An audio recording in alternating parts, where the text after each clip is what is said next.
If I was your ops coach, I wouldn't want to see your to-do list. I'd be asking these 7 questions. What decides what you work on each morning? For me, that's about looking at the highest impact tasks, not necessarily the most urgent or the noisiest or the most recent one that's come in. What is the task that contributes to my personal goals and in line with the goals of my role and the goals of the business? I have a 30-minute block at the start of each day where I do that reset and review process for what's come in, what are my goals, and make sure I'm carving out time in my day to work on those things rather than just whoever has emailed me first.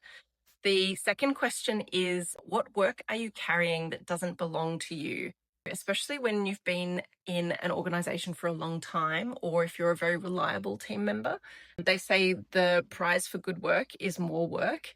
Something that is worth auditing every now and then is the things that are on your plate. Are they all really deserving of your time? Are they things that you want to be doing, that you're responsible for doing, or have they just landed there because you accepted them? What are those things you might be able to reset or shift or drop? Then the question would be, what deserves the right to interrupt you? I'm looking at things like Slack, email, your phone, particular people.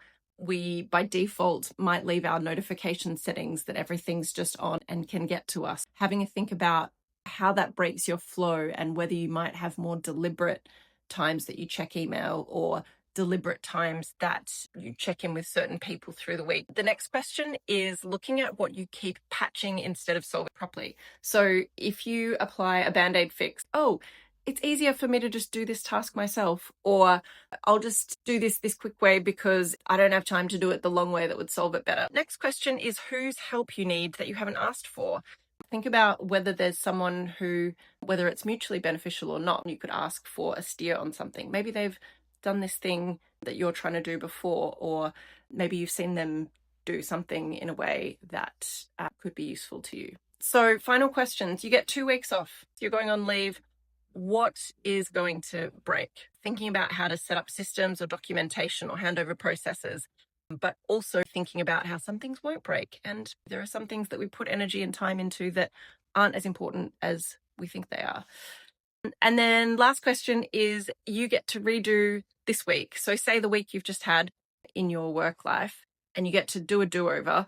What would be the things that you would change about how that week played out, how you responded to things, how you managed your time, how you managed your breaks, how you managed your mental energy, your physical energy? If you got a do-over of last week, what would you do differently? Maybe you could apply some of those things to this week. Hope it helps. Follow for more.